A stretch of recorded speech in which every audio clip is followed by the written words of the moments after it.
저는 김석기 의원하고는 아주 오랜 인연을 갖고 있습니다. 옛날에 서울경찰청장으로 계실 때 용산 방화 사건 그 진압하는 과정에서 아주 고생을 한 이후에 더욱 가까워졌습니다. 2012년에는 같이 일본도 여행을 하고 했는데 여러 인연으로 해서 제가 이 자리에 서게 되었습니다. 오늘 여기 와서 보니까 다 참 젊다는 느낌이 드는데 평균 연령이 어느 정도 됩니까? 지금 계시는 분들 30대, 40대, 50대죠 지금? 50대. 아, 평균 50대니까. 예. 제가 해방동이거든요. 1945년생인데 오늘 서울에서 KTX를 타고 여기 2시간 한 40분 걸렸습니다. 오면서 창밖으로 아주 좋은 구경을 했습니다. 지금 아마 연중 가장 날씨가 좋은 때고 또 추수도 거의 끝나가지고 창밖을 보면서 촬영도 하면서 느낀 게 새삼 느낀 겁니다. 새삼 느낀 게 한국에는 노는 사람도 없지만은 노는 땅도 없다는 걸 느꼈습니다. 노는 땅이 없대요. 다 공장 짓고 아니면 농사 짓고 집 짓고 해가지고 이런 기차를 타고 제가 여행을 좋아하니까 여러 나라를 돌아봤지만 이렇게 땅이 수고하는 데가 없습니다. 땅도 수고하는 거 아닙니까? 땅도. 우리나라 지금 면적이 한 22만 평방킬로미터인데 7,500만이 살고 있습니다. 땅이 7,500만을 바쳐주는 거죠. 북한에는 물론 그 좋은 땅 가지고 정치를 잘못해가지고 굶어 죽는 사람도 있지만은 어떻게 이 좁은 땅에서 7,500만 명이 살아왔느냐 하면은 정말 좋은 틀을 잡았다는 생각이 듭니다. 좋은 틀을 잡도록 한 분이 바로 신라의 삼국통일을 주도한 몇 분들이죠. 여기 계신 분들은 경주시의원 그리고 경북도의원 이렇게 보면 맞습니까? 네. 예. 근데 여러분들이 이거 아십니까? 제가 어제 마침 여기 온다고 해서 자료를 하나 보니까 2019년에 이 세계 실크로드 학회에서 말이죠. 학회에서 이런 인정서를 경북 그리고 경주로 주었던 게 이철우 지사 앞으로 인정서를 하나 줬더라고요. 그 인정서가 뭐냐 하니까 이렇게 되어 있습니다. 그 인정서를 제가 하나 읽어드릴게요. 우수한 역사 자료들과 다양한 고고학적 발견 그리고 문화적 전통과 유산들이 증거하고 있듯이 오늘날 경상북도의 도계의 대부분을 영토로 했던 고대왕국 신라는 중국, 일본 등 주변국들은 물론 멀리 인도와 페르시아 같은 다른 실크로드 나라들과 활발한 경제적, 외교적, 문화적 관계를 맺으며 한반도에서 번영을 이루었다는 것을 확인하면서 여기에 우리들은 신라 왕국의 수도였던 경주를 품고 있는 경상북도를 중요한 실크로드 도시와 실크로드 도로 각각 명명하는 것이 마땅한 것임을 인정합니다. 이렇게 되네요. 이 자료 혹시 아십니까? 그러니까 실크로드 학회에서 경주를 실크로드 도시로 인정했다는 겁니다. 실크로드라고 하면은 동쪽의 끝은 경주고 서쪽은 어디가 끝이냐 하는 데 대해서는 약간 이론이 있습니다. 서쪽은 이스탄불로 보는 사람도 있고 뭐 로마로 보는 사람도 있는데 동쪽 끝은 확실합니다. 경주예요, 경주. 일본 사람들은 교토라고 하기도 합니다. 경주에서 바다를 건너면은 교토가 되니까. 어찌되었든 실크로드를 하면은 동서양을 이어주는 무역로였죠. 사람들도 왔다 갔다 하고 물건도 왔다 갔다 하고. 그래서 경주 고군에서 그 유리잔 많이 나오잖아요. 저 로마 지역에서 만든 유리잔도 나오고. 그런데 이상하지 않습니까? 이 신라가 보면은 지역적으로는 굉장히 고립되어 있습니다. 북쪽으로는 소백산맥, 그리고 서쪽으로는 그 지리산, 동쪽으로는 바다. 그런데 어떻게 세계로 통할 수 있었을까? 지리적으로는 고립되어 있는데 어떻게 세계로 통할 수 있었을까? 이걸 여러분들 한번 생각해 보시기 바랍니다. 어떻게 이런 게 가능했을까? 그거는 아마도 이건 앞으로 제가 말씀드리겠습니다만은 신라를 이끌었던 지도층이 세계를 사돌아다니는 사람들, 기마민족, 그리고 바다, 배를 잘 타는 사람들, 말과 배를 잘 타는 사람이었다. 그리고 무엇보다도 그런 호연지기가 있어야 되는 거 아니겠습니까? 모험을 좋아하고 야성이 있고 그걸 뒷받침하는 체력도 좋고 조직도 좋고 해서 바로 가장 궁벽한 곳에 살고 있던 신라 사람들이 세계와 통했다. 초원을 통해서, 바다를 통해서. 바로 그 사람들이 삼국 통일을 이끌었다. 뭐 이렇게 보는 거죠. 그래서 제가 화두를 하나 여러분들에게 던졌습니다. 제가 오늘 여기 오면서 느낀 또 다른 거는 신라의 삼국 통일이 있었으므로 오늘날 대한민국의 번영이 있었다. 우리 민족사에서 가장 중요한 나라 두 개가 있다면은 통일 신라 그리고 대한민국이다 하는 것을 눈으로 확인을 했습니다. 대한민국은 지금 북한 노동당 정권과 대결을 하고 있습니다. 이 대결의 본질이 뭐냐? 저는 이렇게 정의를 합니다. 민족사의 정통성과 삶의 양식을 놓고 다투는 타협이 절대로 불가능한 총체적 권력투쟁을 하고 있습니다. 여기에서 저 남북관계의 정의입니다. 정의. 복잡하게 생각할 것 없이 민족사의 정통성이 어디 있느냐? 북한 노동당 정권이냐? 아니면 대한민국이냐? 그 다음에 삶의 양식. 북한식의 수령 독재식으로 살 거냐? 사회주의식으로 살 거냐?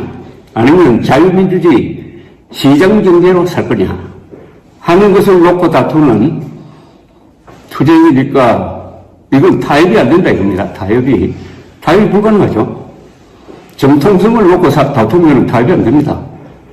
그리고 사회주의, 자본주의를 섞은 제3의 제도가 있는 것도 아니고, 그러니까 한쪽이 죽어야 된다 이거죠. 북한 노무현 정권이 사라지든지 대한민국이 사라지든지.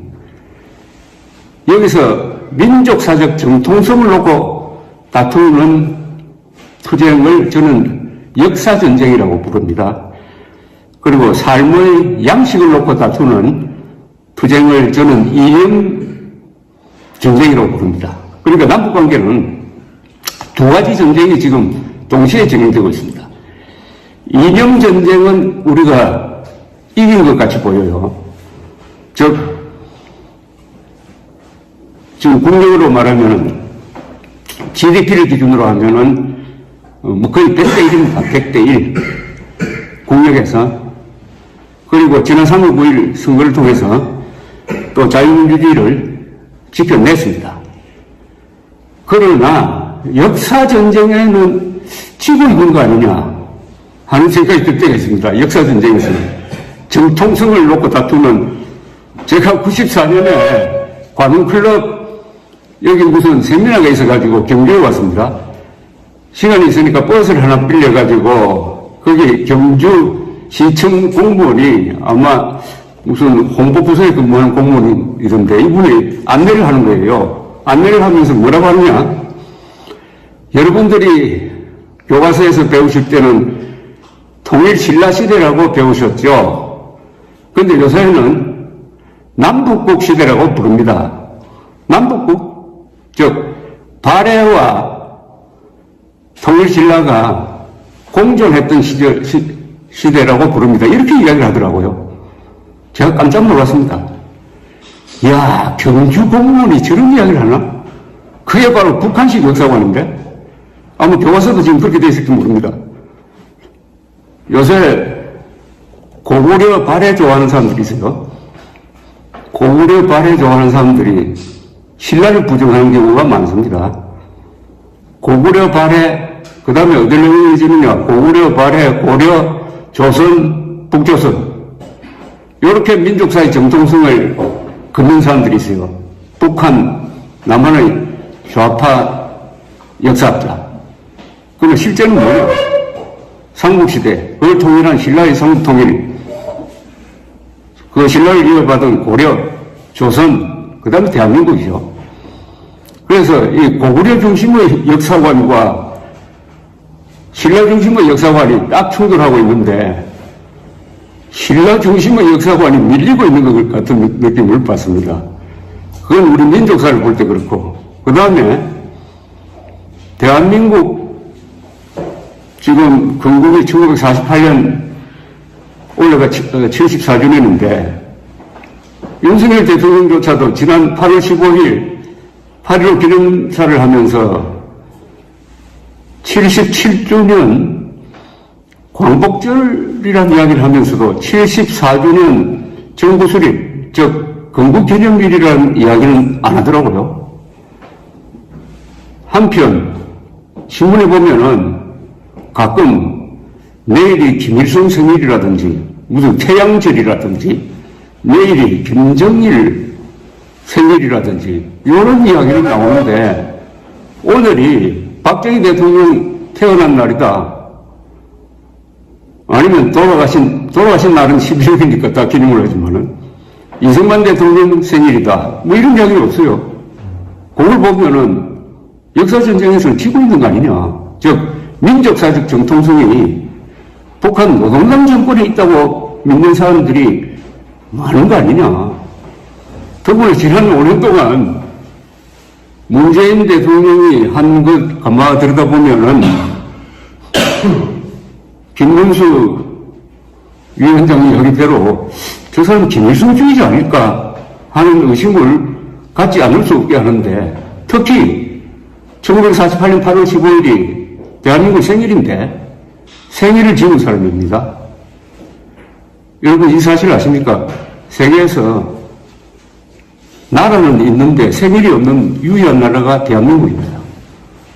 우리나라 생일이 있습니까? 생일이 어딥니까? 언제입니까? 대한민국 생일이 언제입니까? 8월 15일. 8월 15일은 알겠는데 언제 몇 년도? 48년 8월 15일 정부 수립했잖아요. 그게 국가 수립 아닙니까? 45년 8월 15일. 45년 8월 15일은 해방된 날이고 48년 8월 15일. 48년 8월 15일이죠. 45년 8월 15일은 광복된 날이고 광복되었지 그때 우리나라가 있었습니까? 그때 3년 동안 공산당하고 싸워서 이승만 대통령 지도하에 1948년 8월 15일 건국을 선포를 하고 대한민국이 생일을 갖게 된 거 아닙니까? 이 명백한 사실을 인정 안 하는 사람들이 있다 이겁니다. 세상에 자기 생일을 모르는 정도가 아니라 없다고 하는 이런 나라니까 역사관 전쟁에서는 지고 있다 이런 이야기입니다. 이런 한심한 나라가 어디 있습니까 세상에. 그런데 문재인 대통령은 이런 이야기를 했어요. 이 사람은 1948년 8월 15일이 건국기념일이 되어야 한다고 하면은 경기 일으키는 사람인데 대통령이 되고 나서 2019년 8월 15일을 대한민국 건국 100주년으로 기리겠다고 했어요. 그게 뭐냐면 1919년에 상해 임시정부가 수립되었다 이겁니다. 그걸 대한민국 건국의 기점으로 삼겠다 이렇게 이야기했습니다. 그게 무슨 말이 안 되죠. 아니 1919년 그때 수립된 것은 임시정부 아닙니까? 임시정부가 무슨 국가입니까? 국가는 3대 요소가 있죠. 국민, 영토, 주권. 아무도 없었잖아요, 그때. 그래서 임시라고 한 거 아닙니까? 그걸 건국 기념일로 하겠다는 것은 대한민국을 부정하겠다는 거지. 대한민국은 태어나서는 안 될 나라였다라는 것을 그런 식으로 표현한 거 아닙니까? 그런데 이상한 일이 또 벌어졌어요. 2019년이 덕되니까, 아니, 건국 100주년으로 기린다는 말이 싹 없어져 버렸어요. 이거 국민의힘에서 제대로 따지지 않았습니다. 그래서 생일이 없어졌다 이겁니다. 생일 지은 대통령입니다. 족보를 바꾼 대통령이죠. 족보. 어떤 집안에 종손이 있는데 족보를 바꿨다 이겁니다. 족보를. 왜 그렇게 했습니까? 문재인의 머릿속에는 김일성 북한 농단 정권이 한반도 전체의 정통 국가고 합법 국가다라는 생각이 없다면은 그런 식으로 할 수 없지. 없다면은. 그래서 공식적으로 한국은 생일이 없는 나라가 됐습니다. 이걸 인정해야 됩니다, 여러분. 여기 이분들 다 집권당의 간부들인데 이 문제에 대해서 고민하고 답을 내놔야 됩니다. 그런데 윤석열 대통령까지도 이번에 1948년 8월 15일 건국 또는 정부 수립 같은 말인데 74주년이니다라는 말을 하지 않더라고. 역대 대통령 다 건국 정부 수립임을 확인했습니다. 노무현도 했습니다. 김대중도 했습니다. 뭐 이명박 박근혜는 또 말할 것도 없고 문재인 윤석열 두 사람만이 현재까지는 내년 8월 15일은 달라지겠지만은 건국 기념일임을 이야기하지 않았어요. 그런데 서울의 송파구청장이 오늘은 건국 기념일입니다 하고 플래카드를 걸었더니 막 사람들이 욕을 하고 있더라고. 생일을 확인했다고 해가지고 송파구청장을 역적시하는 글이. 그래서 제가 송파구청장이 대통령보다 낫다는 방송을 했더니 그분이 전화 와가지고 고맙다고 하더라고요. 아니 이게 무슨 나라입니까 이거. 이 문제 해결 못하면은 이런 전쟁에서 이겨도요 역사 전쟁에서 지금 끝납니다. 이념 전쟁, 역사 전쟁이라는 건 뭐냐? 한반도 전체에서 정통성이 있는 제대로 된 국가는 북한 농단 정권, 조선민주주의 인민공화국밖에 없다고 생각하는 순간 그때부터 뭘 해도 굽히고 들어간다 이겁니다. 이걸 빨리 여러분들이 한번 문제 제기를 하십시오. 이대로는 있을 수가 없다. 생일을 찾아달라. 정권도 바뀌었으니까 생일을 찾아달라. 이렇게 하셔야 되는 거 아닙니까? 오늘 새벽에 보니까 서욱 국방장관이 직권남용 등 혐의로 구속 수감되었더라고요. 여러분 어떻게 생각하십니까? 몇 달 전까지 국방장관으로서 60만 대군을 지휘하던 사람이 깜빡이 없다. 그걸 보면서 제가 이런 생각을 해봤습니다. 이 서욱이라는 사람은 보니까 엘리트 고수를 다 밟은 사람이에요. 다만 실전 경험이 없어요. 지금 우리 군에 총을 쏴본 전쟁에서 총을 쏴본 사람이 한 사람도 없습니다. 월남전 참전 용사가 다 이제 옷을 벗으니까 없어요. 뭐 간첩작전도 아마 해보지 않았을 거라. 왜 사람이 감옥에 갔을까? 다 엘리트 코스를 다 밟았더라고요. 육군참모총장도 하고 합참 작전본부장도 하고 군단장도 하고 왜 감옥에 갔을까요? 저는 이렇게 생각했습니다. 이 사람의 역사관에 문제가 있다. 이 사람이 김일성, 김정일, 김정은을 적으로 간주하고 미워하는 마음이 없었으니까 감옥에 갔다. 저는 이렇게 생각합니다. 해수부 공무원을 구할 찬스가 있었는데 3시간 동안 문재인 대통령이 청와대에 놓았다고 자랑하는 전화기를 들고 김정은 불러가지고 그 사람 죽이지 말라고 이야기할 수 있는 시간이 있었는데 안 했잖아요. 그래가 죽었잖아요. 그 다음에 월북으로 몰아간 거 아닙니까? 월북 조작. 세상에 이런 악질이 어디 있습니까? 월북자로 몰면은 그 사람뿐만 아니라 그 가족이 어떻게 됩니까, 지금? 월북자로.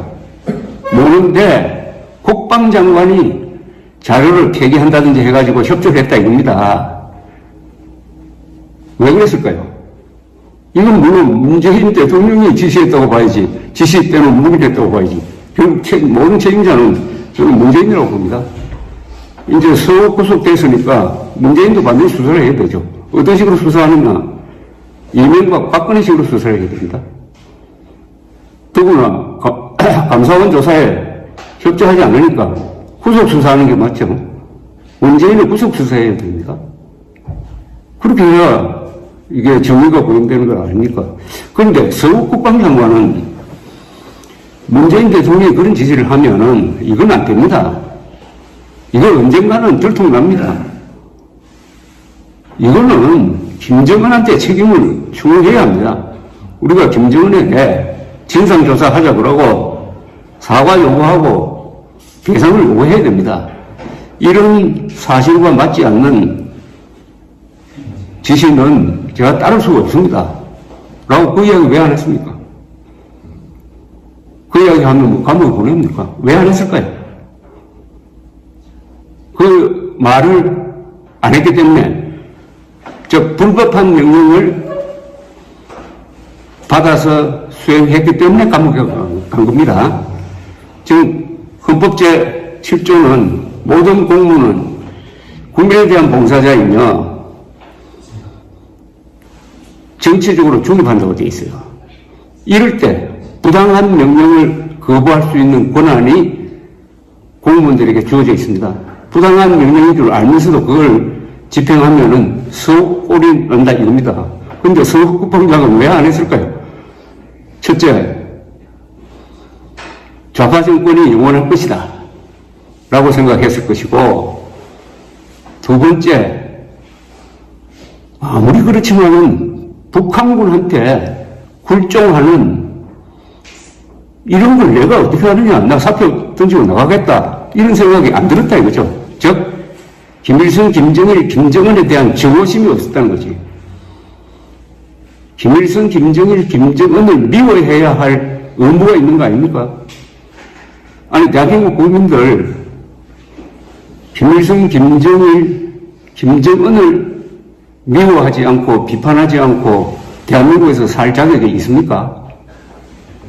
아니, 이스라엘 사람이 히틀러를 미워하지 않고 한 번도 히틀러를 욕하지 않고 한 번도 홀로코스트를 비판하지 않고 이스라엘에서 국회의원 되고 총리 됩니까?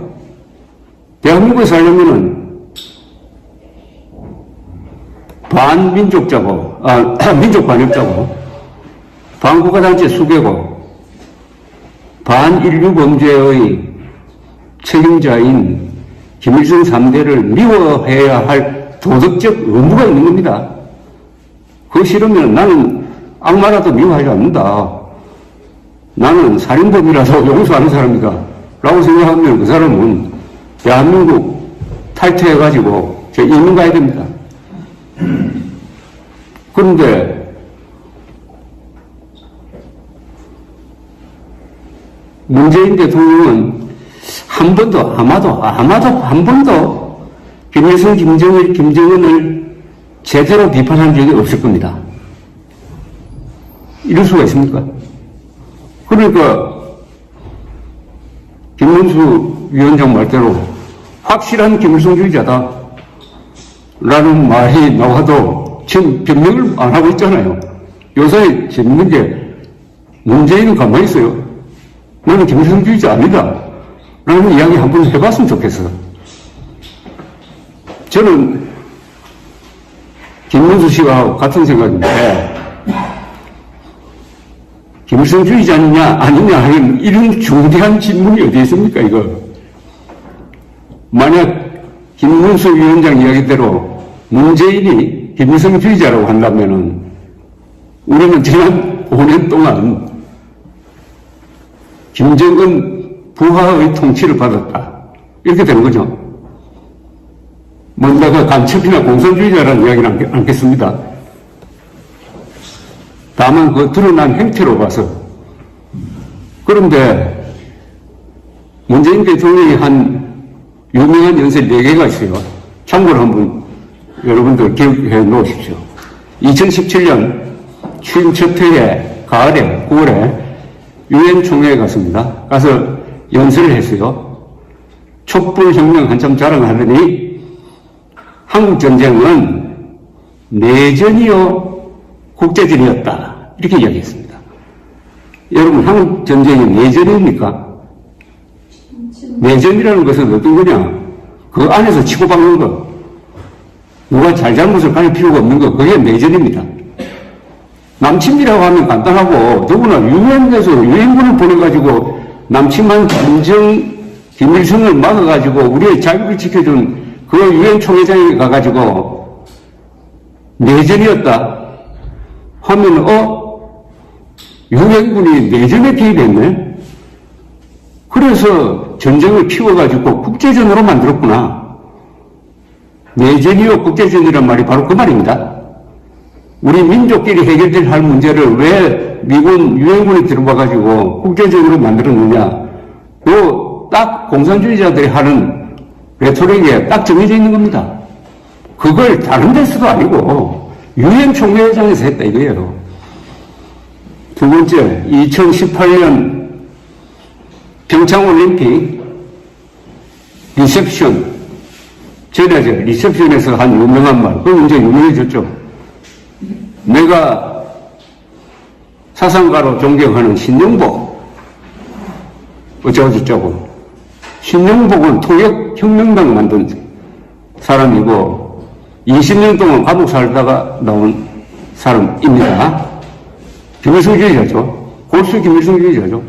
그럼 김일성주의자 신영복을 문필가로 존경하는 게 아니라 사상가로 존경한다고 했으면은 문재인의 사상은 김일성주의자 아닙니까? 아닙니까? 틀립니까? 그렇게 의심할 권리가 아니 의무가 있는 거 아닐까요? 또 다른 데서는 더불어민주당이라는 장명을 하는데 신영복 선생이 도와줬다라고 문재인 대통령이 이야기했습니다. 더불어민주당. 왜 더불어라는 말을 붙였을까? 이런 이야기를 하는 사람이 있습니다. 김일성의 회고록이 세기와 더불어입니다. 세기와 더불어. 거기서 더불어를 가져온 거 아니냐. 그리고 신영복은 여러분들 이 에피소드는 막 기억 못 하실 것 같은데 우리 세대는 기억하는데 월남이 적화되었을 때 그때 우리 외교관 5명이 못 나왔어요. 75년에. 그 사람을 살려내기 위해서 박정희 정부가 노력을 많이 했습니다. 1978년에 뉴델리에서 비밀회담이 있었습니다. 북한과 우리. 근데 북한에서 딱 조건을 내었어요. 지금 수감되어 있는 신영복을 우리가 데리고 가겠다. 그러면 월남에 잘 이야기해가지고 의무되어 있는 외교관 5명을 보내주도록 하겠다. 이것은 김일성의 부탁이다. 이래요. 그 정도로 김일성이가 아꼈던 사람이 신영복입니다. 물론 박정희 정부가 거절했습니다. 다른 방법으로 5명을 구출을 했는데 그 정도로 김일성이 아끼는 사람을 스승처럼 모시는 문재인 그 뿐입니까? 2018년 9월 19일 평양 5.1 경기장에서 문재인 당시 대통령이 유명한 연설을 했습니다. 그거 뭔지 아십니까? 이건 여러분들이 알아야 됩니다. 누구가 사오는지 여러분들이 알려면은 이 연설이 뭔지 아셔야죠. 9.19 군사합의는 유명하고 뭐라고 했느냐. 첫 마디가 남쪽 대통령 문재인이 남쪽 대통령을 했어요.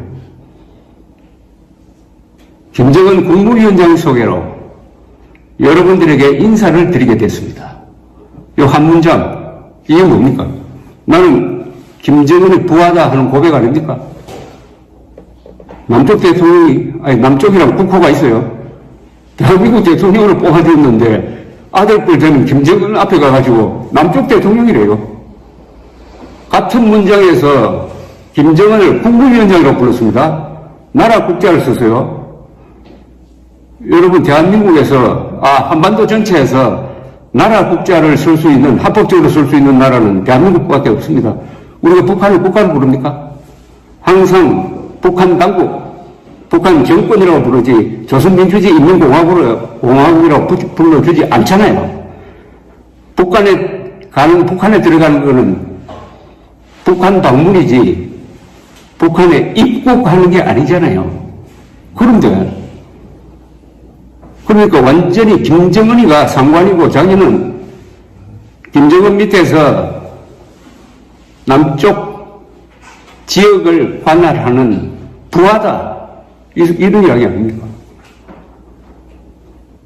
그런 정신을 가지고 만들어낸 게 9.19 군사합의입니다. 9.19 군사합의. 뭐 복잡하게 생각할 것 없지만 없고, 대한민국이 가지고 있는 재래식 군사력을 약화시키고 북한이 가지고 있는 전력을 강화시키는 거죠. 딱 한마디로 이야기하면은 수도권에 대한민국 공군이 지금 기동 못하게 되어 있습니다. 수도권을 비행금지구역으로 만들었어요. 비행금지구역은 전쟁하다가 졌을 때, 항복할 때 그 영토 위에 설치하는 겁니다. 1991년 갈프 전쟁 때, 제1차 갈프 전쟁 때 이라크가 휴전하면서 쿠르드 쪽이 살고 있는 지역을 미군이 비행금지구역으로 설정하도록 했습니다. 그러니까 쿠르드 족들이 거의 독립국가 만들어버린 거 아닙니까? 아니, 전쟁에 지지도 않았는데, 우리가 가지고 있는 공군력은 북한하고 비교하면 월등하죠. 북한은 핵을 가지고 있지만 우리는 시대 공군기를 가지고 있으니까 그래도 대응이 되는데, 그거까지도 묶어버렸다. 이거 김일성주의자로 의심할 수 있는 유력한 방정입니다. 또 하나, 작년이네요. 2021년 4.3 사건. 4.3 사건이라는 것은 남노당이 무장폭동을 일으켜가지고 1948년 5월에 선거를 방해해가지고 건국을 못하게 하도록 하기 위한 반역이었습니다. 문재인이 거기 가서 무슨 이야기를 했느냐. 남노당의 무장폭동이라는 말을 하지 않고 마치 평화통일을 꿈꾸다가 국군과 경찰에 의해서 무참하게 그 꿈을 짓밟혔던 사람이라는 식으로 이야기를 했습니다. 이 4개 연설을 종합하면은 김일성주의자 아니냐 하는 물음에 어떻게 보면은 문재인 대통령이 그 4 연설을 통해서 자신의 정체를 고백했다 또는 자백했다 봐도 되는 것 아닙니까? 그러면 지난 5년은 뭐였느냐? 저는 이런 이야기를 합니다. 문재인이 김정은의 부하 노릇을 하면서 김정은을 위해서 복무했던 5년이다. 김정은이 싫어하는 사람을 잡아서 감옥으로 보내고 김정은이 좋아하는 사람을 정권에 배치하고 김정은이 싫어하는 정책은 펴지 않고 좋아하는 정책만 골라서 폈다. 그게 지난 5년이었다. 그런데 대한민국이 망하지 않고 지난 3월 9일 선거를 통해서 정권을 다시 찾아왔다. 이렇게 되는 거죠. 그래서 저는 요새 하루하루가 상당히 즐겁습니다. 하루하루가 기분이 좋아요. 요새 윤석열 대통령 지지율 좀 떨어지고 하지만은 아직도 4년 6개월이 남았고 무엇보다도 한 번 더 이게 왼쪽으로 가버렸으면은 이게 복원이 불가능할 뻔했습니다. 이 배가 세월호 침몰도 보면은 배가 가다가 기울쭉하죠. 원래 배는 이렇게 갑니다. 이렇게 가다가 한 30도 선 넘어버리면은 회복이 안 됩니다. 비행기도 마찬가지입니다. 전투기는 다른데 여객기도 이렇게 쭉 가다가 한 30도 이상 기울어버리면은 그냥 떨어집니다. 한 번 더 저쪽으로 갔으면은 아마 대한민국이 30도 이상 기울어가지고 하나님이 도와도 회복할 수 없었을 것입니다. 그런 점에서 윤석열 대통령이 그렇게 고마울 수가 없는 거죠. 문제는 앞으로 4년 한 6개월 동안 잘 해야죠. 4년 6개월 뒤에 또 김정은의 부하 같은 집단의 정권을 넘겨주면은 안 되겠죠. 그러니까 시간을 번 겁니다. 시간을. 4년 6개월이라는 시간을 벌고, 그래서 제가 서두에 말씀드렸던 게 남북한의 대결의 본질은 역사전쟁이고 이념전쟁이고 민족사회 정통성과 삶의 양식을 놓고 다투는 타협이 절대로 불가능한 총체적권의 투쟁이다. 이걸 절대로 이어서는 안 된다 이겁니다. 그래서 저는 세상을 볼 때 세 가지 잣대로 봅니다. 하나는 역사, 이념, 그 다음에 사실. 요걸 가지고 세상을 보면은 대충 명확하게 이 도수가 잘 맞는 안경을 끼웠을 때 세상이 밝게 보이듯이 그렇게 볼 수 있을 것이라고 생각을 합니다. 오늘 여기 제가 말씀드리려고 하는 것은 이념 전쟁보다는 역사관 이야기를 좀 할까 합니다. 더구나 경주니까, 경북이니까. 저도 고향이 여기서 가까워요. 청송입니다, 청송. 요 산하농으로 가면 고향인데, 저도 6.25 참전용사입니다. 6.25 났을 때, 제가 한국 나이로 6살이었어요. 우리 마을에 북한군이 들어왔습니다. 그 들어오던 장면이 눈에 생생합니다. 아주 도무당당하게 들어왔어요. 그러다가 우리 마을에 폭격이 있었어요. 그때 유엔군이 폭격을 하는데 비행기를 타고 밑에서 내리다 보면은 우리나라 마을이 비슷비슷합니다. 우리 마을에는 인민군이 한 사람도 없었는데 윗마을에 인민군이 있었어요. 근데 위에서 보면 똑같아요. 교회 하나 있고 큰 나무 하나 있고, 그러니까 우리 마을을 들이다 한 30분 동안 폭격해가지고 죽은 사람 많고, 저는 담배 말리는 창고에 들어갔다가 연기 때문에 죽을 뻔했습니다. 그런데 제가 지금까지 기자 생활을 52년째 하고 있습니다. 1971년부터 기자 생활을 했습니다. 52년째, 지금도 마감 시간이 저는 있습니다. 기자 생활을 하면서 일간지 사회부 기자, 경찰 출입 기자로 하다가 그 다음에 제가 3번 신문사에서 쫓겨났어요. 맨 처음에는 요 지역하고 관계가 있습니다. 포항에서 석유가 나왔다고 하는 이야기 들어보셨어요? 예. 그게 언제인지 아십니까? 709는 아니고요. 709는 바다고.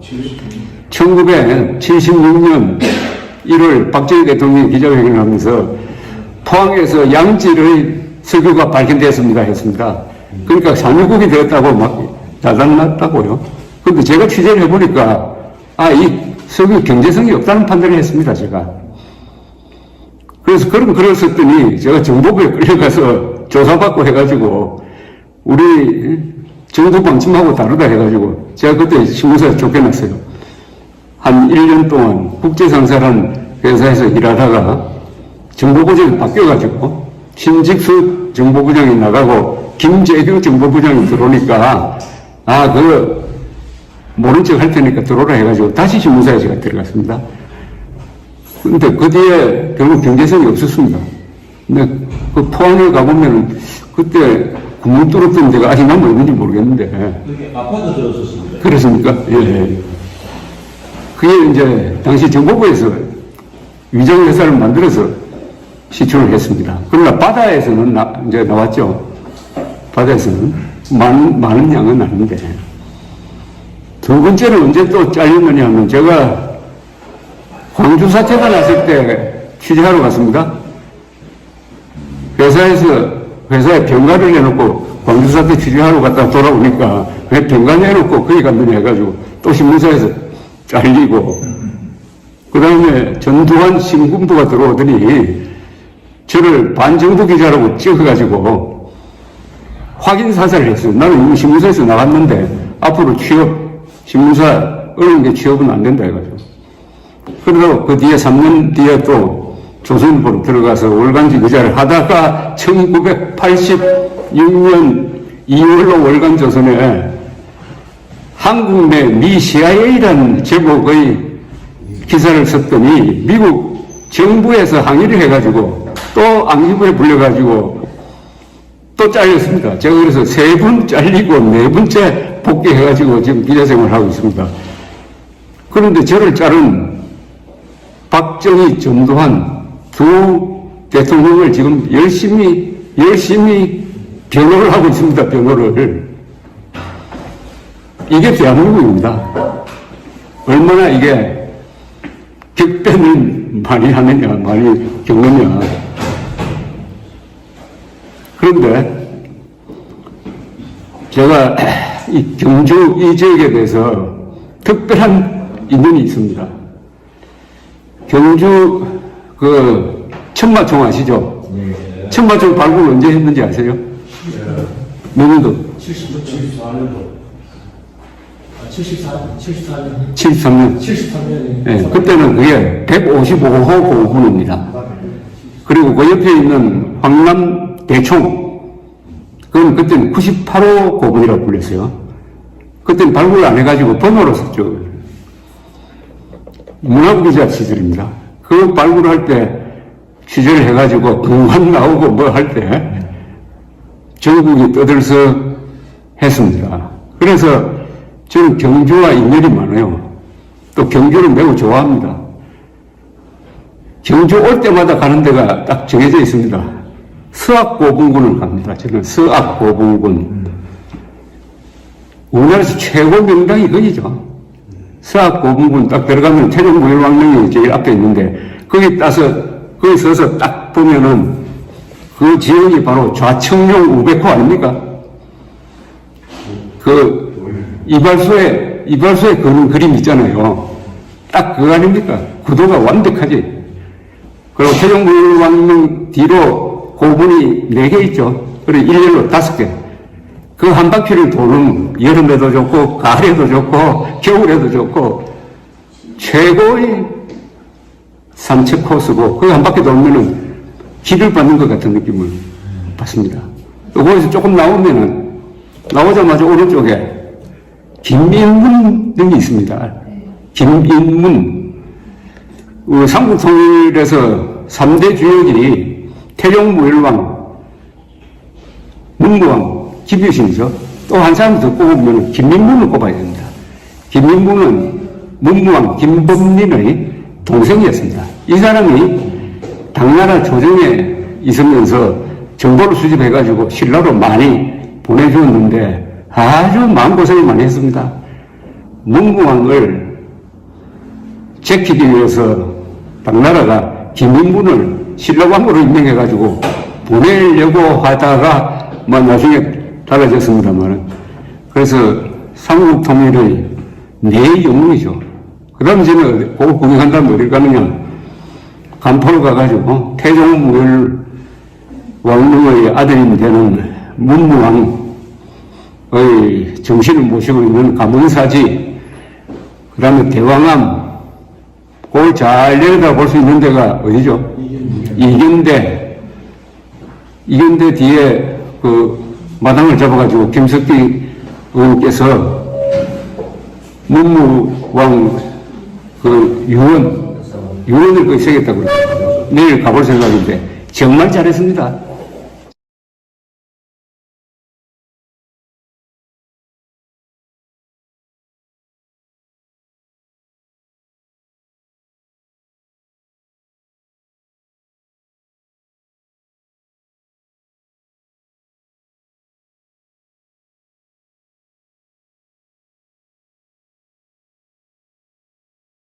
정말 잘했어요.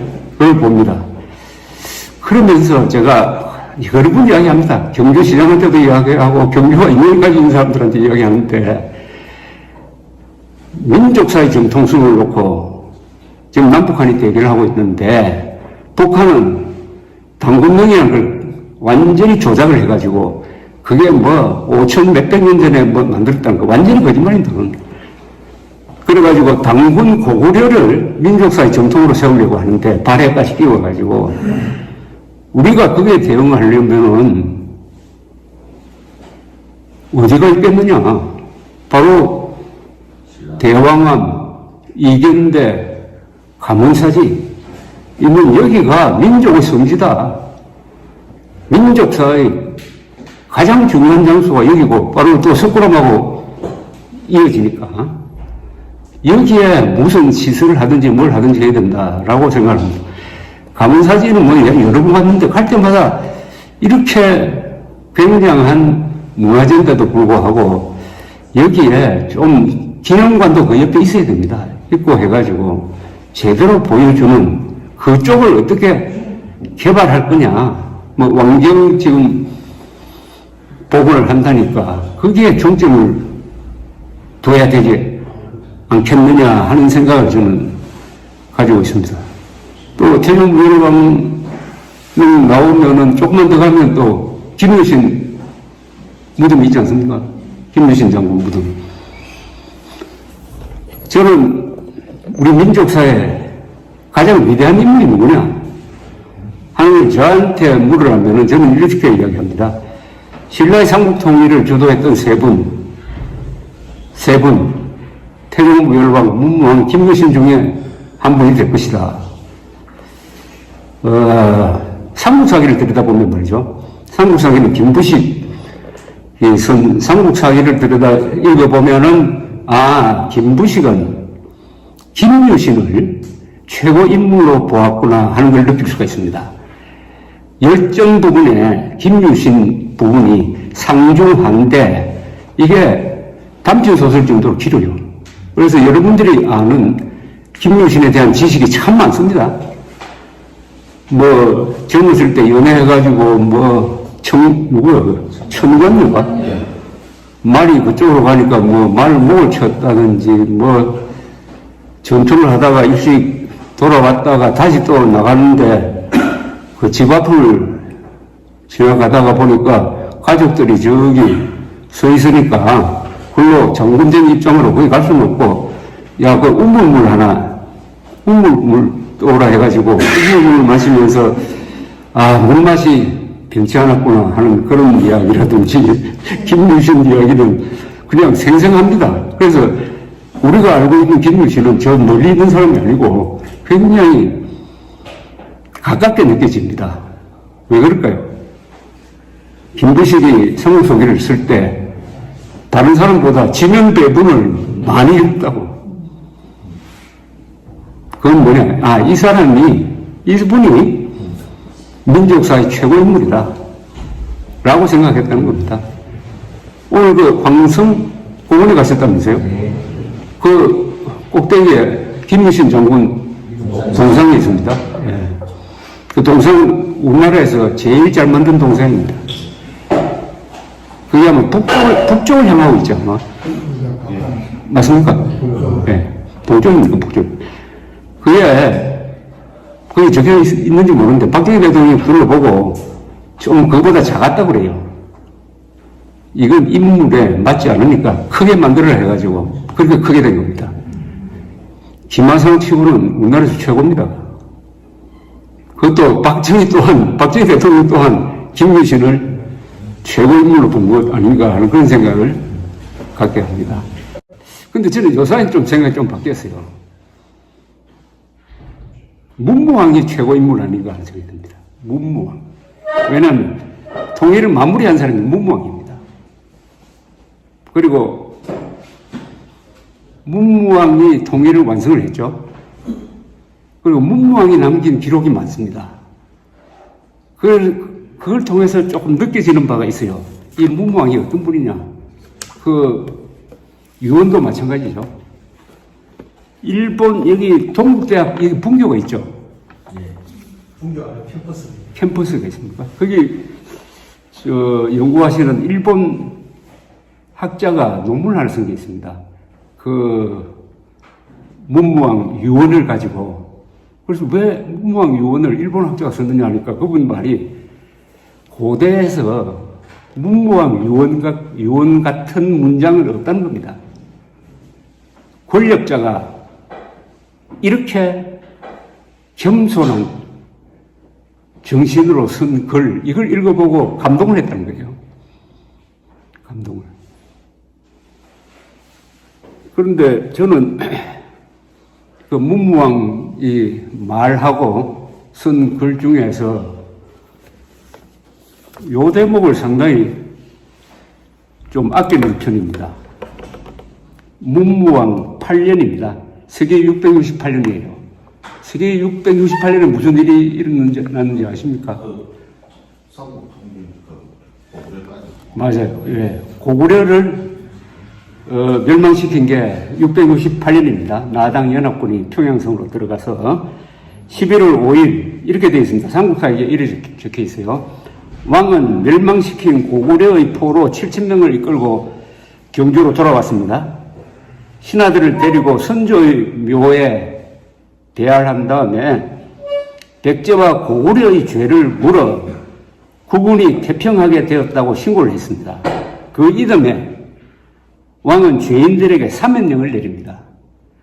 삼국사기 문무왕조에 적힌 그 요지는 이렇습니다.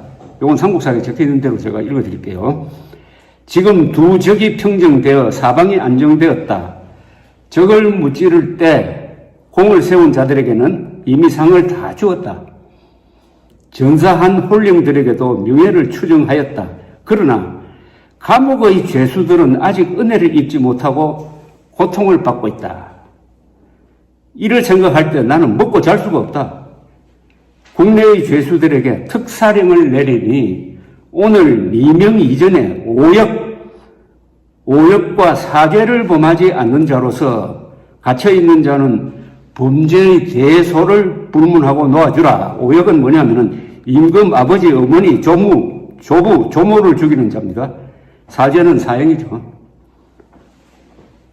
죄를 범하여 관직을 박탈당한 자는 다 복구시키고 도적질한 자는 석방하되 도적질한 것을 갚을 능력이 없으면 징수를 면한다. 집안이 가난하여 남의 곡식을 취하여 먹은 자로서 농작이 부실한 곳에 사는 자는 갚지 않아도 된다. 농작이 잘 되는 곳에 사는 자는 올해 추수 때 취한 본전, 본공만 갚고 이자는 물지 않아도 된다. 어떻습니까? 솔로몬이죠. 이렇게 자상할 수가 있습니까? 이렇게 자상할 수가 있습니까? 이게 바로 그 겸손한 유언으로 나온 거죠. 문무왕이 어떤 분인지 이미지네이션이 되죠. 이 정도의, 더구나 이게 그냥 놓아주는 게 아니라 놓아주고 나서 후속 대책까지 다 구체적으로 지시를 하고 있지 않습니까? 이건 아마도 이분이 가지고 있던 불교와 관계가 있을 겁니다. 불교의 자비로운 마음을 가지고 통치를 했다. 뭐 유럽에서도 보면은 기독교 국가에서 이렇게 선정을 베푼 사람이 있습니다. 그래서 이 문장을 제가 참 좋아합니다. 이 문무왕은 그러나 전쟁으로 20년을 다 보낸 사람입니다. 문무왕이 50대 초반에 돌아가시죠. 서기 660년에 백제를 정복할 때는 이 국방장관이었습니다. 말하자면 합참의장은 김유신이고, 그때부터 20년 동안 전쟁을 해가지고 네 나라를 굴복 또는 정복했습니다. 백제. 그리고 백제가 망한 다음에 일본이 서기 663년에 400척의 배 3만 명을 태워가지고 백제를 구원하기 위해서 보냅니다. 일본 사람들은 이거 모르는 사람이 없습니다. 백총강의 전투라고 해요. 우리나라 교과서에는 이거 너무 적게 기록을 하는데, 거기서 나당연합군과 싸워서 해전에서도 이기고, 우리가, 신라가 육전에서도 이기고 해가지고 완전히 일본이 몰살합니다. 그래서 일본이 돌아갑니다. 돌아갈 때 백제의 엘리트들을 싣고 한 5천 명 싣고 돌아갑니다. 백총강의 해전에서 백제 보호운동을 확실하게 꺾고 일본을 이깁니다. 그게 663년, 그 다음에 668년 고구려를 멸망시키죠. 그 다음 뭐죠? 가장 중요한 서기 670년에서 676년 사이, 흔히 7년 전쟁이라고 하는 나당 전쟁을 지휘해가지고 676년에 지금 군산 근방 기벌포 해전에서 당나라 해군이 깨지니까 평양에 두었던 안동도호부를 만주로 철수시킵니다. 그래서 삼국통일이 완성되는 겁니다. 삼국통일 완성은 676년으로 봐야 됩니다. 676년. 자, 백제, 일본, 고구려 땅을 다 격파한 총사령관이 문무왕이었어요. 특히 당에 이겼다는 거, 이게 우리 민족사에서 가장 영광된 역사죠. 그때 당나라는 당고종 시절입니다. 당고종은 척천무후가 실권을 잡았지만은 어쨌든 그 시기가 당나라의 전성기입니다. 근데 당은 중국 역대 왕조 중에서 가장 강력한 제국이었어요. 가장 강력한 당의 전성기 때 당과 싸웠다 이겁니다. 당이 676년에 물러난 다음에 결국 한반도를 신라한테 준 거죠. 그러면서 얼마나 기분 나빴겠어요. 더구나 자기들 도와줬는데. 그럼 당나라가 나당연합을 왜 맺었을까요? 아니, 당나라가 신라가 귀여워가지고 뭐 자선사업 하는 기분으로 했을까요? 13만 명을 보냈는데. 최종적으로는 신라를 먹는 거고, 신라를 이용해가지고 백제고구려 멸망시킨 다음에 신라까지 먹으려고 했거든. 신라까지 먹으려고 하니까 이건 참을 수 없다 해가지고 문무왕 김유신을 중심으로 들고 일어나서 7년 동안 전쟁한 거 아닙니까? 어떻게 보면 무모한 전쟁이지. 세계 최강의 군대하고 싸웠으니까. 근데 역시 이럴 때는 운이 따릅니다. 그때 지금 티베트에서 반란이 일어났어요. 우리 티베트 사람들 고맙게 생각해야 됩니다. 그래서 당나라가 양면 전쟁을 할 수가 없었습니다. 또 티베트는 당시 서울인 서안을 위협을 하니까 또 신라는 아주 현명하게 전투를 했어요. 당과 싸우더라도 당과 맞짱 뜨겠다는 게 아니고 우리의 독립을 존중해달라. 약속대로 태종무열왕과 김춘추가 약속한 대로 백제 땅, 고구려 남쪽 땅은 우리한테 주려고 준다고 약속 안 했느냐? 약속 지키라고 한 겁니다. 무모하게 전쟁을 하지 않았다 이겁니다. 그래서 전쟁하다가도 포로 잡으면 다 돌려주고 어떤 때는 참 잘못했다 그러고 또 싸우고 일면 전쟁, 일면 평화를 추구하면서 아주 얕게 영악하게 싸웠습니다. 그래서 676년에 삼국을 이제 공식적으로 통일하게 되는 거죠. 자, 그럼 그 뒤에 무슨 일이 일어나느냐는 거죠. 신라의 삼국 통일이 그 뒤에 우리 역사뿐만 아니라 동아시아에서 어떤 효과가 있었느냐 하면은 신라가 삼국 통일해가지고 한반도가 안정이 되고 그게 신라라는 강력한 정권이 들어서니까 어떤 결과가 나왔습니까? 동북아시아에서 전쟁이 없어져 버렸어요. 한반도가 아주 지정학적으로 중요한 자리이기 때문에 한반도가 분열되면 반드시 전쟁이 납니다. 한반도가 약해도 전쟁이 일어나요. 6.25도 그런 거 아닙니까? 그리고 임진왜란은 또 그런 거죠. 워낙 약하니까, 만만하게 보이니까. 그리고 몽고의 침략. 이게 다 한반도가 약하거나 분열되었을 때는 주변국이 한반도로 몰려와가지고 국제전쟁터가 된다 이겁니다. 그런데 신라가 딱 중심을 잡으니까 그 뒤 약 300년 동안 한국, 그리고 신라, 당, 일본이 다 평화를 누렸습니다. 고대사에 300년이 계속되는 평화가 왔어요. 평화가 오면 어떻게 됩니까?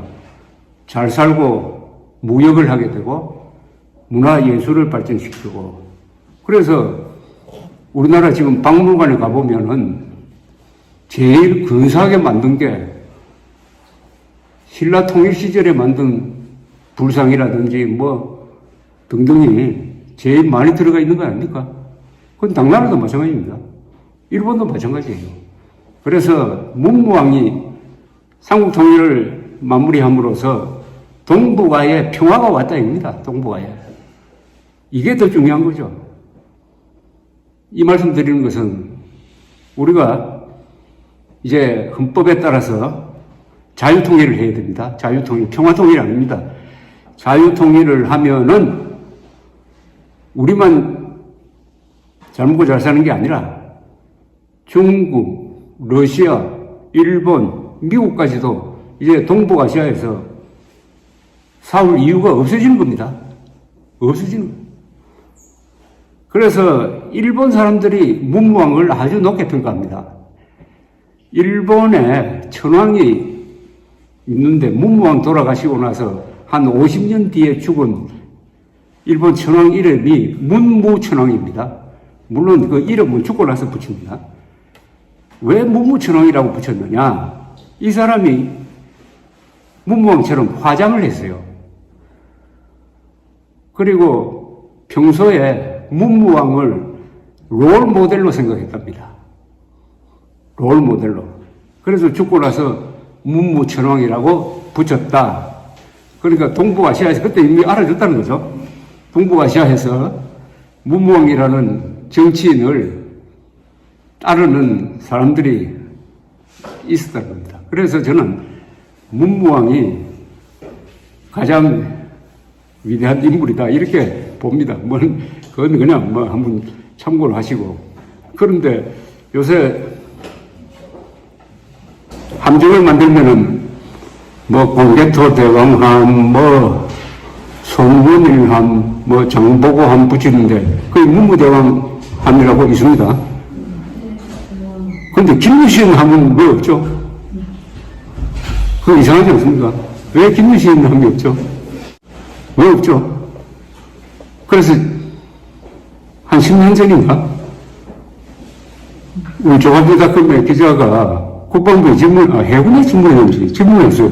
왜 김유신 함이 없습니까? 하니까 대답이 끝짝입니다. 아니, 김유신은 동족과 싸웠잖아요. 이민족과 싸운 사람만 이름을 붙입니다. 이렇게 이야기를 하더라고요. 제가 기절할 뻔했습니다. 동족? 아니, 삼국시대 때 민족이 있었어요? 삼국시대 때 한민족이 있었습니까?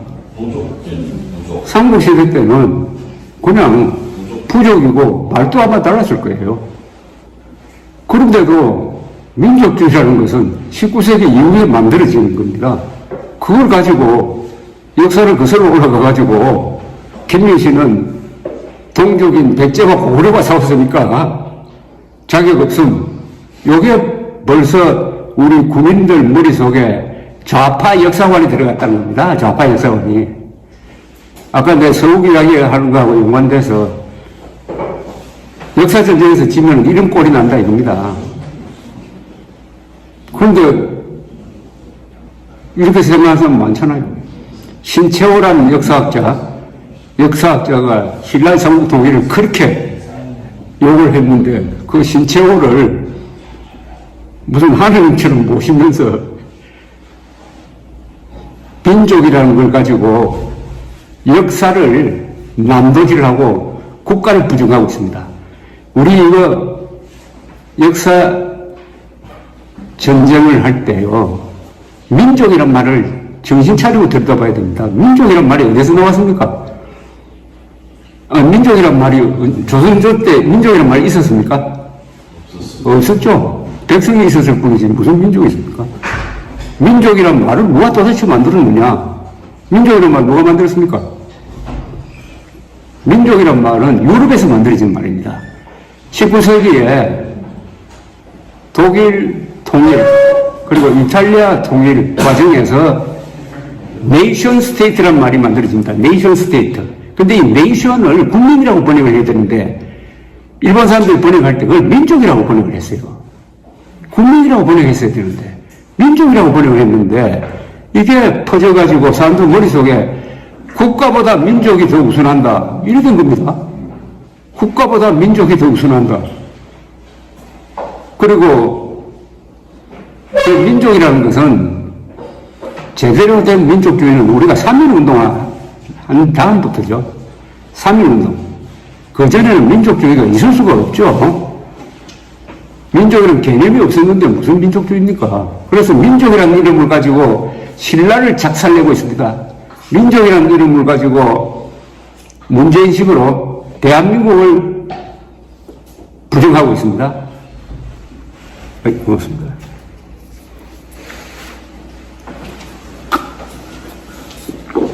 그래서 요새 반일 종족주의라는 좋은 책이 나왔지만은 요새 이재명이 핵무장한 김정은의 협박에 대응을 해가지고 한미일 연합훈련하는 것도 왜 일본을 끌어들여서 하느냐? 이게 바로 반일 종족주의입니다. 의외로 이 민족이라는 말이 힘이 강해요.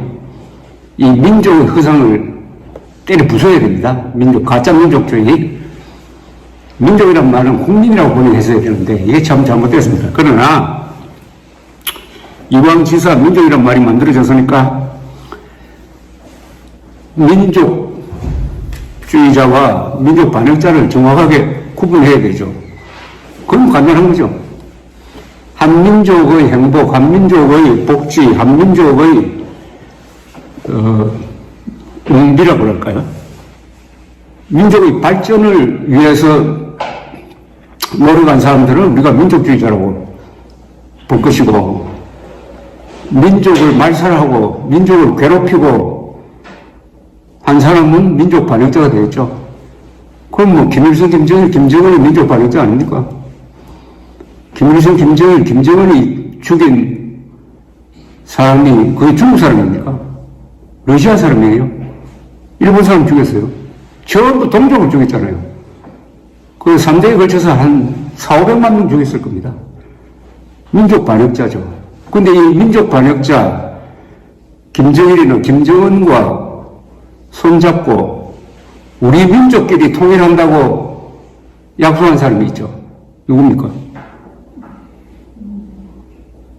김정일, 김정은과 우리 민족끼리 손잡고 자주 통일한다고 한 자, 문재인 뿌립니까? 문재인, 노무현, 김대중 아닙니까? 그럼 민족 반역자와 손잡고 통일하겠다. 그러면 자동적으로 민족 반역자가 되는 거 아닙니까? 그러니까 민족 반역자와 민족 공조하겠다는 자는 민족 반역자입니다. 간단하죠?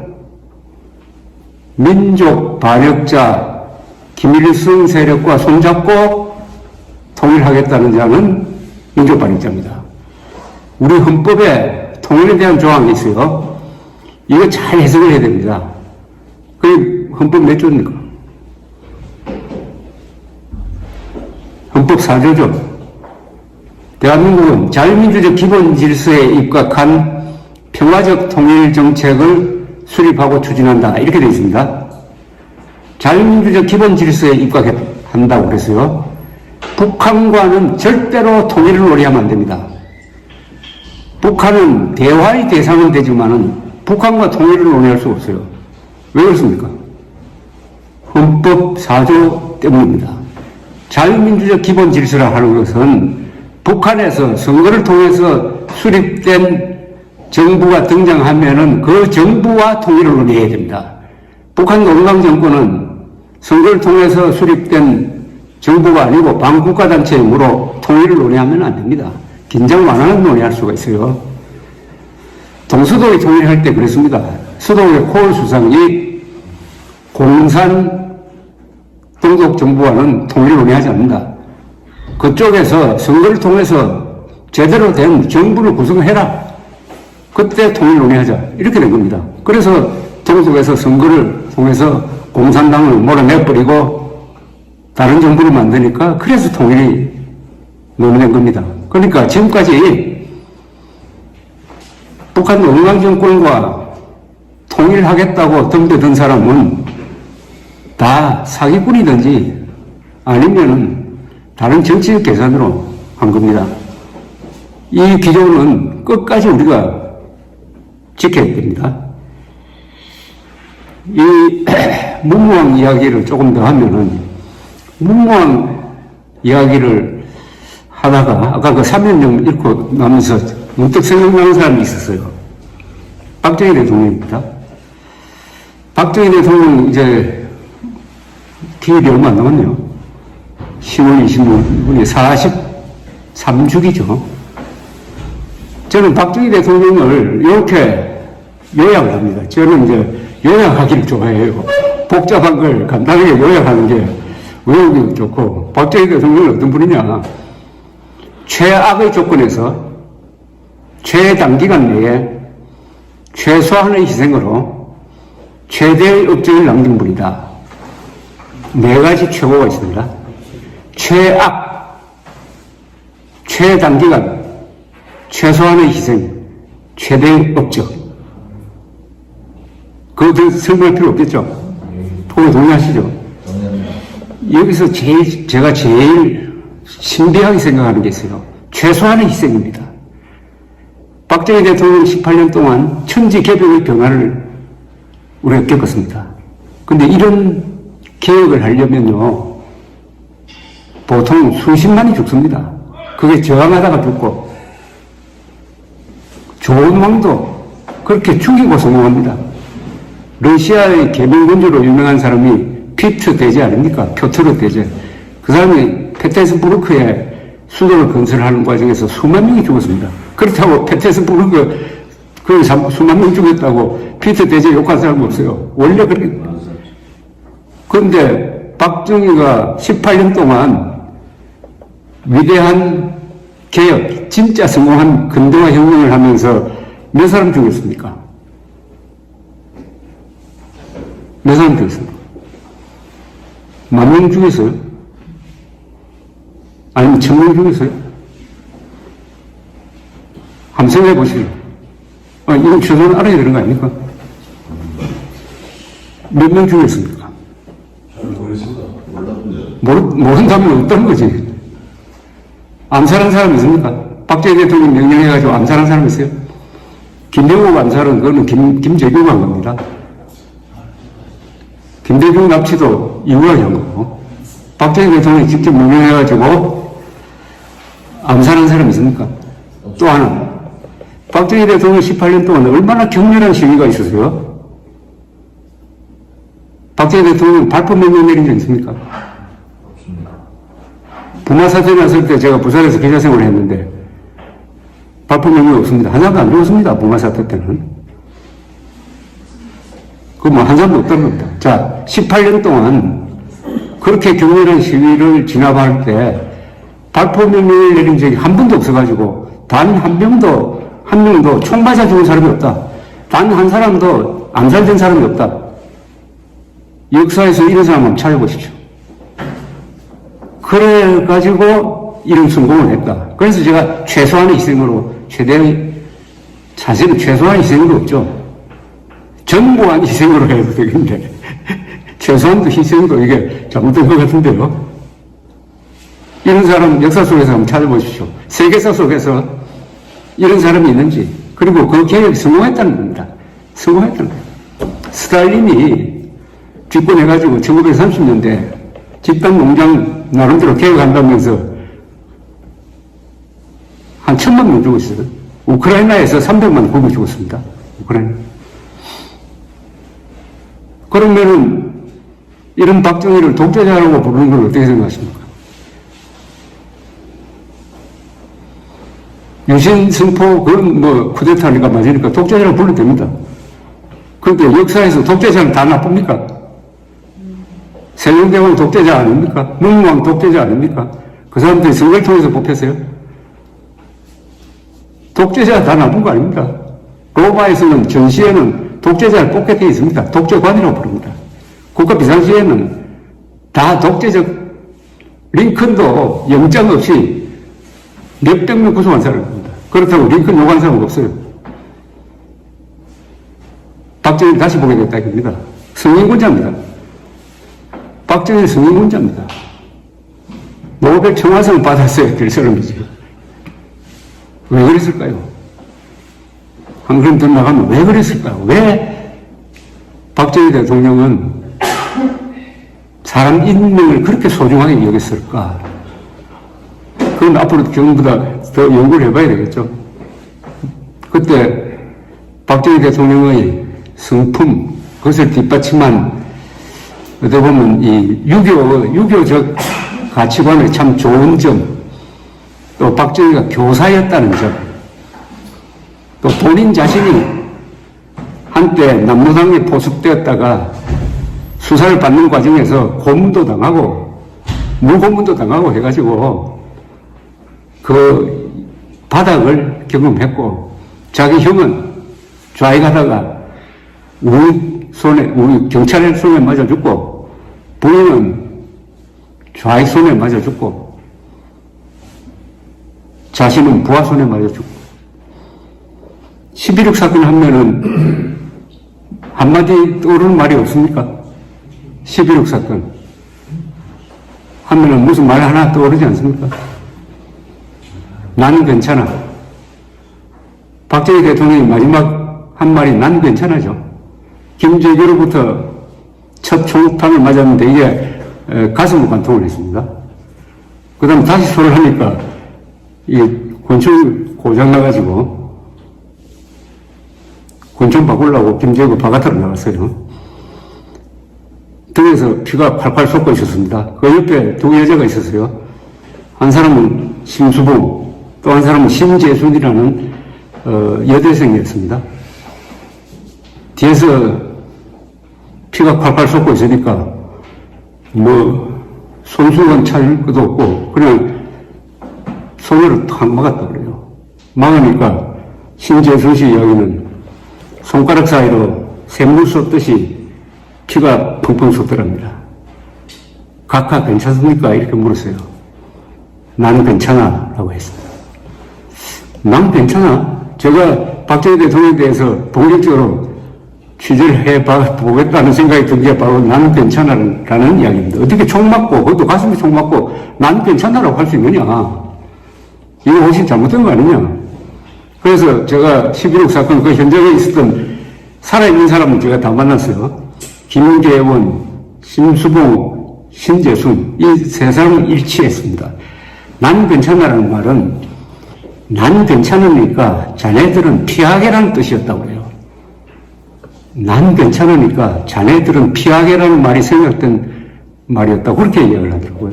그러면서 신재순이라는 사람이 이렇게 표현을 했습니다. 역시 대통령이시니까 우리 같은 힘없는 사람을 생각해 주시는구나 라고 생각했답니다. 그러면서 마지막 박정희 대통령의 죽음에 아주 명언을 남겼습니다. 제가 가끔 인용을 하는데 신재순 씨가 이 기억력이 아주 비상한 여자분입니다. 박정희 대통령의 마지막 모습은 체념한 듯 해탈한 듯 했습니다. 체념한 듯 해탈한 듯 했습니다. 해탈은 모든 것을 버리고 담담한 거죠. 그래서 그 죽음을 담담하게 받아들였죠. 그 박정희 대통령의 죽음이 굉장히 중요합니다. 그때 만약 박정희 대통령이 자진출처럼 실내 화장실로 뛰어들어갔으면 어떻게 됐을까요? 김재규가 실내 화장실에 있는 박정희 대통령을 끄집어내서 거기서 사살했으면은 여러분 박정희 대통령을 지금 보는 눈이 좀 달라지지 않았을까요? 저는 그분의 마지막 죽음이 너무나 자연스럽고 그분답기도 하고 참 다행이라는 생각이 듭니다. 영웅적 죽음을 한 거죠. 영웅적 죽음. 난 괜찮아. 자네들은 피하게. 그게 바로 이 문무왕 아까 제가 읽어드린 삼연령에 나와 있는 문무왕의 인간애하고 통한다고 생각 안 하십니까? 저는 박정희 대통령은 화랑도의 후예라고 생각합니다. 화랑정신의 후예라고 생각합니다. 삼국통일을 할 수 있었던 운동력이 화랑도와 호국불교입니다. 그래서 문무왕이 돌아가시고 나서 시호를 정할 때 문무왕이라고 한 겁니다. 문무왕. 거기서 문은 불교입니다. 문은 화랑도라고 봐야죠. 문무를 합쳐야 이게 제대로 된 나라가 되는 거 아닙니까? 문무를 합쳐야죠. 그래서 저는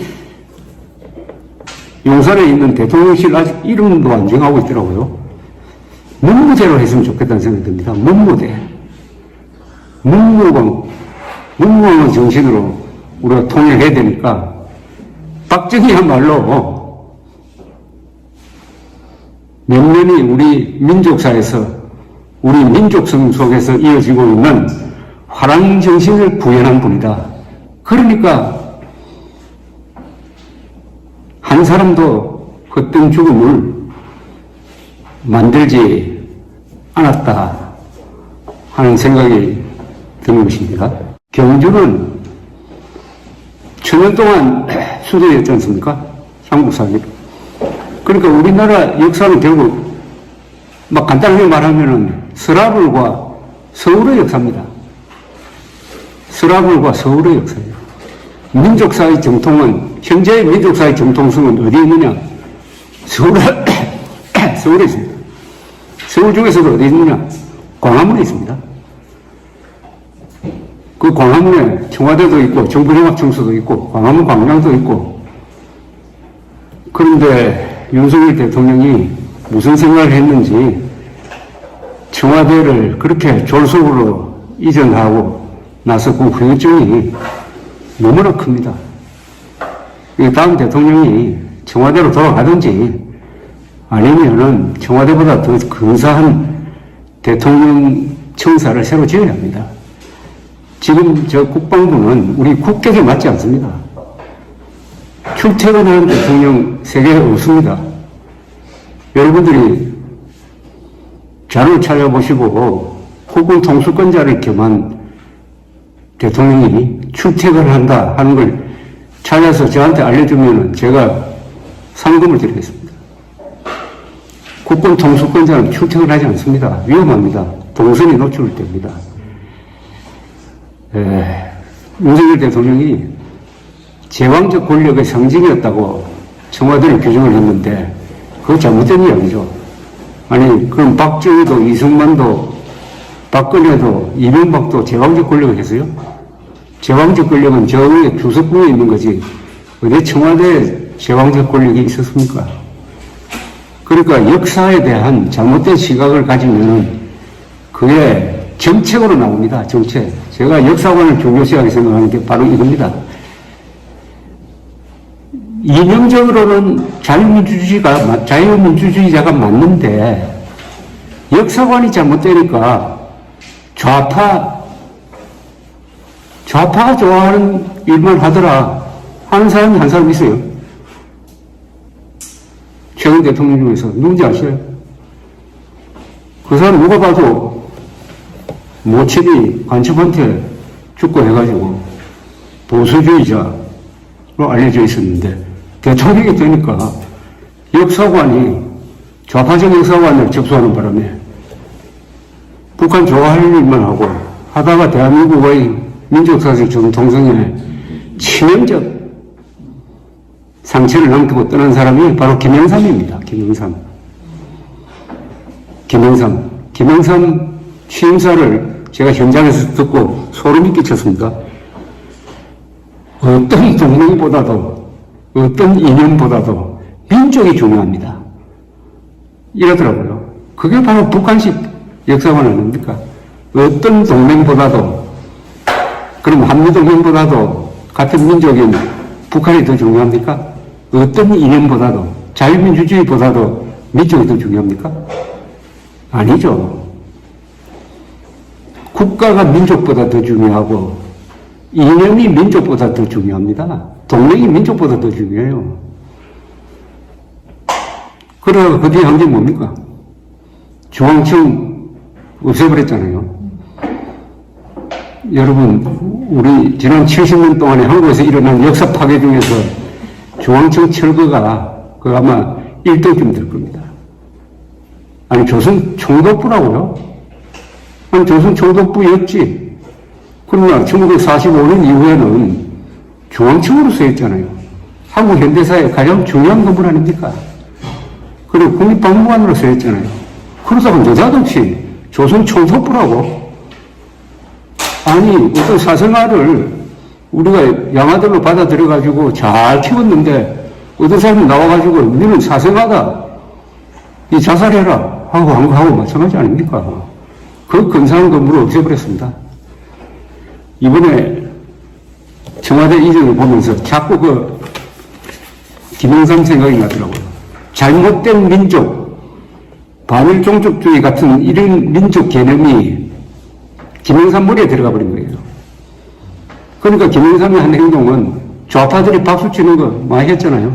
전두환, 노태우 다 우리가 역사 속에서 정리하기로 약속했던 전두환, 노태우 5.18 특별을 만들어가지고 구속해가지고 한국 보수를 그냥 망가뜨려버린 거지.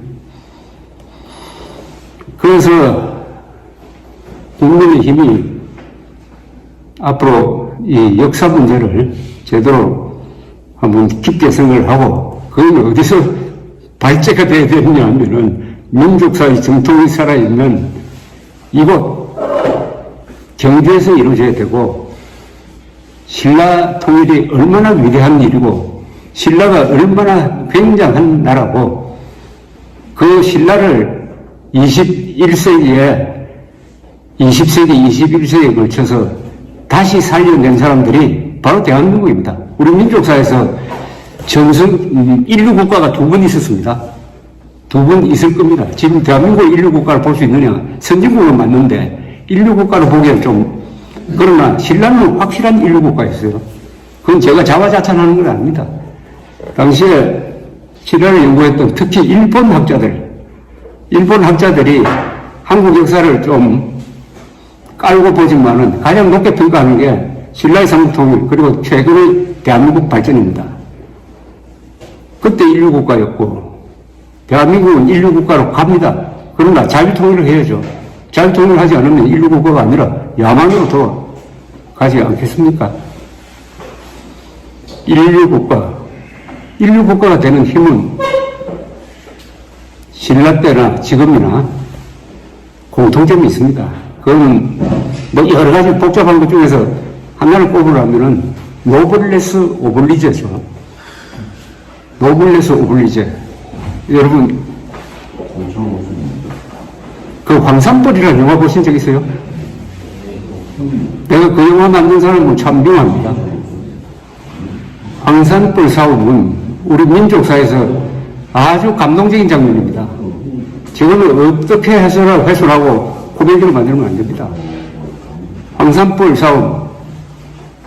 거기에 유명한 사람이 관창이죠. 관창. 또 한 사람, 관창 때문에 묻혀있는 사람이 있습니다. 방굴이라는 사람, 방굴. 관창도 방굴도 김유신 밑에 있던 부사령관, 두 부사령관의 아들입니다. 관창도 돌격해가지고 옥새를 하고 방굴도 돌격해가지고 옥새를 합니다. 그걸 희화화해가지고 영화로 만드니까 또 거기에 대한 반론도 별로 일어나지 않는데 김유신 아들 중에 원술이라고 있잖아요. 원술. 전쟁에 나갔다가 도망갔다고 해가지고 김유신이 죽었을 때 아들이 방랑하다가 이제 문상하러 오니까 김유신 부인이 딱 막았습니다. 아버지가 너를 아들로 보지 않았으니까 나는 받을 수가 없다. 해가지고 쫓아버렸습니다. 그 뒤에 공을 세웠죠. 뭐 이런 정신. 그런 정신이 결국 한국에서는 군인 정신으로 남는 거죠. 박정희 대통령의 1961년 쿠데타는 우리 역사상 790년 만에 처음으로 군인이 집권한 겁니다. 그 군인 대통령 세 사람이 나왔습니다. 박정희, 전두환, 노태우. 요 30년 동안 유례 없는 발전을 해가지고 오늘날 대한민국은 세계 7대 강국이 됐습니다. 1인당 국민소득이 3만 달러 이상이고 인구가 5천만 이상이고 민주주의를 하는 나라. 이게 진짜 강국 아닙니까? 진짜 강국. 이 기준을 설정하면은 러시아나 중국, 인도는 들어갈 수가 없죠. 요 일본 나라가 어떤 나라입니까? 미국, 일본, 독일, 영국, 프랑스, 한국, 이탈리아입니다. 이런 나라가 1945년, 48년 이후에 자유민주주의를 채택하니까 저절로 됐다? 이렇게 생각하는 사람도 많아요. 요새 한국이 잘 된다 하면 이렇게 이야기하는 사람 많습니다. 그게 뭐 당연한 거 아니야. 북한은 사회주의 독재하고 한국은 자유민주주의 했으니까 이렇게 발전하는 건 당연한 거다. 또 박정희처럼 독재 18년 하면 다 발전하게 돼 있다. 이런 헛소리를 합니다. 아니, 그러면 필리핀은 왜 발전하지 않느냐? 필리핀도 자유민주주의 했는데 왜 발전 안 하냐? 푸틴도 독재 지금 20년째 하고 있는데 왜 저 모양이냐? 김일성이 70년 독재하는데 왜 안 되냐? 다 거짓말입니다. 대한민국에는 이승만이 있었습니다. 박정희가 있었어요. 또 박정희를 이어받은 전두환, 노태우가 있었습니다. 그러니까 발전한 겁니다. 박정희의 소중함이 바로 여기에 있습니다. 경주에 사시는 분들이 신라의 삼국통일뿐만 아니라 대한민국의 정통성을 지켜가야 할 이유가 바로 여기 있는 것 아닙니까? 저는 박정희 대통령에 대해서는 뭐 일찍 관심을 가졌지만 삼국 통일에 대해서는 비교적 늦게 관심을 가졌습니다. 삼국 사기가 김부식이라는 사대주의자가 쓴 거다 하는 그릇된 가르침을 받고 삼국 사기를 제가 제대로 읽지를 안 했어요. 제가 50 넘어서 삼국 사기를 읽었습니다. 읽어보니까 그동안 내가 완전히 엉터리 교육을 받은 걸 알게 되었습니다. 삼국 사기는 정말 주체적으로 쓴 겁니다. 그리고 삼국 사기는 굉장히 정확합니다.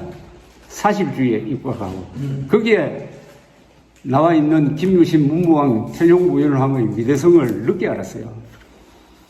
박정희 대통령을 만든 것은 그분이 젊었을 때 읽은 나폴레옹 전기입니다. 나폴레옹 전기를 읽고 군인이 되겠다. 나폴레옹을 닮은 사람이 되겠다. 라고 하다가 실제로 박정희가 나폴레옹 같은 사람이 되었습니까? 그러니까 청년기 때, 소년기 때 어떤 이야기를 들려주고 어떤 책을 읽게 하느냐. 이게 중요합니다. 이게 그 사람의 일생을 바꿉니다. 그런 점에서 경주에 계시는 또 정치를 하시는 분들은 이제 경주가 가지고 있는 세계사적, 이 세계사적 도시입니다. 이스탄불, 로마만 이야기하지 말고 경주 문화재도 그렇고 여기서 배출한 인물도 그렇고 세계적 도시입니다. 세계적 도시는 세계적 인물이 있어야 세계적 도시가 되는 거 아닙니까?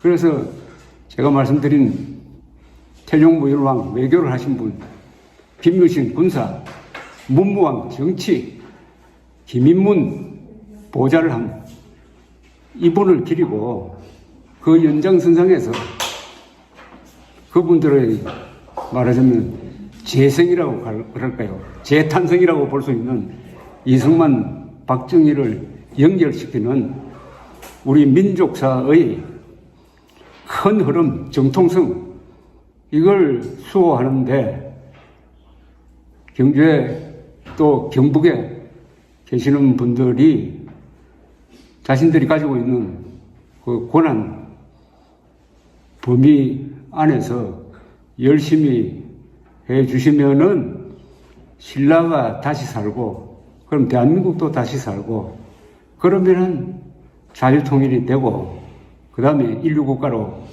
가게 됩니다. 저 이야기를 여기서 일단 끝내겠습니다. 감사합니다.